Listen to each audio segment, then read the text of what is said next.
Hello everyone, welcome back to C sharp course.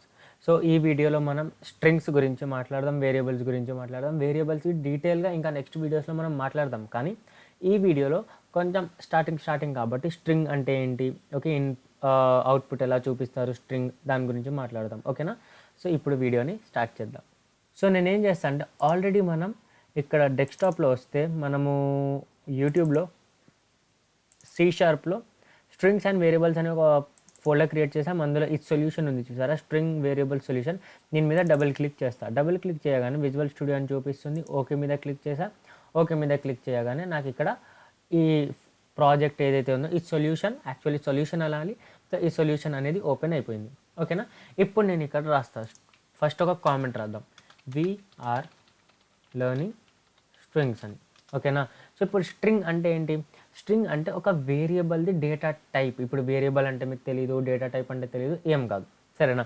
ఇప్పుడు string అంటే మనం అందులో ఏదైనా సెంటెన్స్ని కానీ వర్డ్ని కానీ అలాంటివి స్టోర్ చేయొచ్చు. ఓకేనా? సో ఇప్పుడు ప్రతి ఒక్క వేరియబుల్, ఇప్పుడు వేరియబుల్ అంటే ఏంటంటే ఒక కంటైనర్ లాగా. ఇప్పుడు మనం ఏ సాఫ్ట్వేర్ క్రియేట్ చేసినా కానీ అందులో డేటా ఉంటుంది. ఆ డేటాని మనం మ్యానిపులేషన్ చేయాలి, చేంజెస్ చేయాలి, క్రియేట్ చేయాలి, డిలీట్ చేయాలి, ఇవన్నీ ఉంటాయి కదా. సో కంటైనర్స్ యూజ్ చేస్తాము. ఆ కంటైనర్లో డేటాని స్టోర్ చేస్తాం. ఆ కంటైనర్స్ని వేరియబుల్స్ అంటాము. ఓకేనా? డీటెయిల్గా ఇంకా ముందు చూద్దాం. కానీ ఈ వీడియోలో ఏం జరుగుతుందో జస్ట్ అంతవరకు అర్థం చేసుకోండి. సో నేనేం చేస్తాను, ఈ స్ట్రింగ్ అనేది ఒక టైప్ అన్నట్టు. ఇప్పుడు ఒక డబ్బా ఉంది మీ దగ్గర, ఆ డబ్బాలో మీరు రైస్ పెడుతున్నారు. సో ఆ రైస్ అనేది ఒక టైప్ కదా. సో అలా. సో నేనేమంటా అంటే స్ట్రింగ్ అని చెప్పేసి మై నేమ్ ఈక్వల్స్ టు, లేకపోతే మై నేమ్. ఓకేనా? ఇప్పుడు నేను ఇక్కడ ఏం చేశా, ఒక వేరియబుల్ డిక్లేర్ చేశా. దీన్ని ఇప్పుడు ఇది వేరియబుల్ నేమ్ ఏంటి, మై నేమ్ అని variable name. The variable my name is declared but never used అంట. ఓకేనా? అంటే డిక్లేర్ చేసాం కానీ దీన్ని ఎక్కడ యూజ్ చేయట్లేదని అంటున్నాం. సో ఇక్కడ ఈ మై నేమ్ అనేది ఒక వేరియబుల్, అంటే కంటైనర్ది పేరు. ఆ కంటైనర్ పేరు, ఆ కంటైనర్లో ఎలాంటి థింగ్స్ స్టోర్ చేయాలి, ఇలాంటి థింగ్స్ స్టోర్ చేయాలి, string type of things store చేయాలి. ఇప్పుడు నేను ఇక్కడ దీన్ని డిక్లేర్ చేశా. ఓకే, ఇప్పుడు నేను ఏం చేస్తాను, ఇందులో డేటాని యాడ్ చేస్తా. So my name equals to ఇలా డబుల్ కోట్స్ పెట్టాలి. స్ట్రింగ్లో ప్రతిసారి, స్ట్రింగ్లో మీరు నార్మల్గా డబుల్ కోట్స్ లేకుండా ఏది ఎందులో వేయలేరు, సరేనా? సో స్ట్రింగ్ టైప్ ఆఫ్ ఉండాలి. సో నేనేమంటా అంటే ముబషిర్ అని చెప్పేస్తా. ఓకేనా? ముబషిర్ ఇలా. ఇప్పుడు నేను డిక్లేర్ చేసా, ఇక్కడేమో అందులో వాల్యూ అసైన్ చేశా. ఓకే, వాల్యూ అసైన్ చేసా. ఇప్పుడు నేను ఏం చేస్తాను అంటే దాన్ని ప్రింట్ చేస్తా. So console dot write line my name, చూసారా? Console dot write line my name చెయ్యి. ఇప్పుడు నేను దీన్ని రన్ చేస్తా. రన్ చేశాక ఏమొచ్చింది, రన్ చేశానా? ఓకే, రన్ అవుతుంది. మీరు ఇక్కడ చూస్తే ముబషిర్ అని వచ్చింది. ఎందుకు? మనం ఇక్కడ కన్సోల్లో రైట్ లైన్ చేసాం మై నేమ్ని. మై నేమ్లో ఏముంది, ముబషిర్ అని ఉంది. సో ముబషిర్ అనేది ప్రింట్ అయింది. ఒకవేళ మీకు డైరెక్ట్గా మై నేమే చేయాలనుకోండి, ఇలా డబుల్ కోట్స్లో ఇది పెట్టారనుకోండి, ఇప్పుడు ఇది దీని లోపల ఉన్న వాల్యూని తీసుకోదు, యాజ్ ఇట్ ఈజ్ ఇలానే ప్రింట్ చేసేస్తుంది, ఎలా అయితే మనం హలో వరల్డ్ ప్రింట్ చేసాము, సరేనా? ఇప్పుడు నేను ఏం చేస్తాను అంటే ప్రింట్ చేశా కదా, ప్రింట్ చేసి నేను దీన్ని అప్డేట్ చేస్తా వాల్యూని. సో వాల్యూని అప్డేట్ చేస్తున్నా, ఎందుకంటే మనం నార్మల్గా ఒకటే వాల్యూ మొత్తం అప్లికేషన్లో ఉంచాము కదా, ఎప్పుడప్పుడు ఆ వాల్యూ అనేది చేంజ్ అవుద్ది. సో నేనేం చేస్తాను అంటే మై నేమ్ ఈక్వల్స్ టు ఇలా స్ట్రింగ్లో ముబషిర్ కోట్స్ అని పెట్టేస్తా. అండ్ మళ్ళీ console dot write line my name చేసా. ఓకేనా? ఇప్పుడు మళ్ళీ రన్ చేద్దాం. మళ్ళీ రన్ చేశాక ఏమొచ్చింది, ఫస్ట్ మై నేమ్ అని వచ్చింది. మై నేమ్ అని ఎందుకు వచ్చిందంటే నేను దీన్ని డబుల్ కోట్స్లో పెట్టేశా కాబట్టి. తర్వాత వాల్యూ అప్డేట్ అయిపోయింది మై నేమ్లో. తర్వాత మళ్ళీ ప్రింట్ చేస్తున్నాం. సో ముబషిర్ కోట్స్ అని వచ్చింది. అదే నేను ఇక్కడ తీసేసాను అనుకోండి. ఓకే, అండ్ ఇప్పుడు రన్ చేశాను అనుకోండి, అప్పుడు మనకు ఫస్ట్ ముబషిర్ వచ్చింది, ఎందుకంటే ఇది అప్డేట్ అవ్వక ముందు ఉన్న వాల్యూ, అప్డేట్ అయిన తర్వాత దాంట్లో ఉన్న వాల్యూ ముబషిర్ కోట్స్, సరేనా?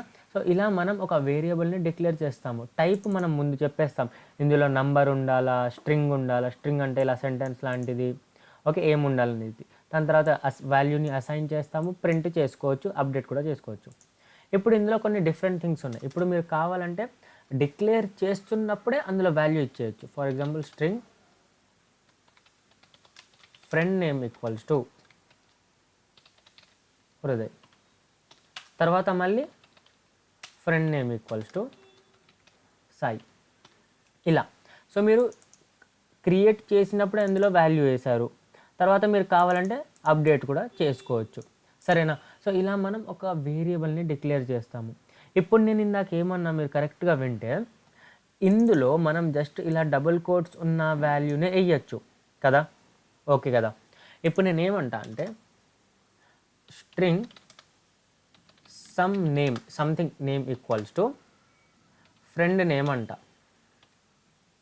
అండ్ ప్రింట్ చేస్తా అండ్ కాన్సోల్లో చేస్తా సమ్ నేమ్. సో ఏమొస్తుంది, ఇక్కడ నేను డబుల్ కోట్స్ ఏం యూస్ చేయలేదు, ఓకే, కానీ నేను రన్ చేస్తే నాకు ఏమొచ్చింది, సాయి అని వచ్చింది, ఎందుకంటే ఫ్రెండ్ నేమ్లో సాయి అని ఉంది కాబట్టి.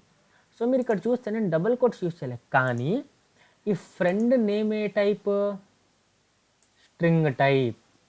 ఫ్రెండ్ నేమ్ అనేది స్ట్రింగ్ టైప్. సో స్ట్రింగ్ టైప్ని మళ్ళీ సమ్ నేమ్ కూడా స్ట్రింగ్ కదా, సో అలా వేసాం కాబట్టి ఇది వర్క్ చేస్తుంది, ఓకే. అంటే మీరు ఇక్కడ చూసారు, అరే మీరు డైరెక్ట్గా వేసేసారు, నువ్వేమో డబుల్ కోట్స్ ఉండాలని చెప్పావు కదా అన్నట్టు డౌట్ వస్తుందని ఈ ఎగ్జాంపుల్ చెప్పాను నేను, ఓకేనా. సో స్ట్రింగ్ అనేది మనం అందులో ఒక సెంటెన్స్ కానీ ఏమైనా చేస్తాము, స్టోర్ చేయొచ్చు. ఇప్పుడు మీకు ఒక చెప్పాలంటే, మీరు ఇక్కడ కావాలంటే string number equals to 10. So ఇప్పుడు ఈ 10 అనేది మ్యాథ్స్లో ఉన్న నంబర్ కాదు, లైక్ 10 ఉన్న నంబర్ కాదు, ఇది ఇప్పుడు ఒక సెంటెన్స్లా వర్క్ అవుతుంది. ఇప్పుడు మీరు ఇక్కడ 10 and string number 2 equals to 11 ఇలా చేసి console dot write line number plus number 2 ఇలా చేశారనుకోండి, ఫర్ ఎగ్జాంపుల్ చెప్తుంది ఇది కూడా. మీరు ఇక్కడ చూడండి 1011 అని వస్తుంది. 1011 అని ఎందుకు వస్తుంది చూస్తే ఇక్కడ మీరు 1011 అని వస్తుంది, కానీ మనకు 10+11 అవ్వాలి. ఎందుకు అవ్వాలి అంటే ఇది మనకి ఇంగ్లీష్ లాగా ఇప్పుడు యూజ్ చేస్తున్నాం మనం, ఓకే, ఇంగ్లీష్ లాగా, మ్యాథ్స్ కాదు ఇది. ఎందుకంటే ఈ నంబర్ అనేది స్ట్రింగ్ కదా, ఇవి నంబర్స్ అసలు తీసుకోదు, ఓకేనా. సో ఈ వేరియబుల్ డిఫరెంట్ డేటా టైప్స్ ఏముంటాయో చూద్దాం చిన్నగా. సో ఈ వీడియోలో మనం స్ట్రింగ్ అంటే ఏంటి, వేరియబుల్ అనేది ఏంటి అనేది కొంచెం ఓవర్వ్యూ లాగా చూసాము, అందులో స్టోర్ చేసాం. అండ్ ఆగండి, నేను నన్ను జరుపుకుంటా ఇక్కడ.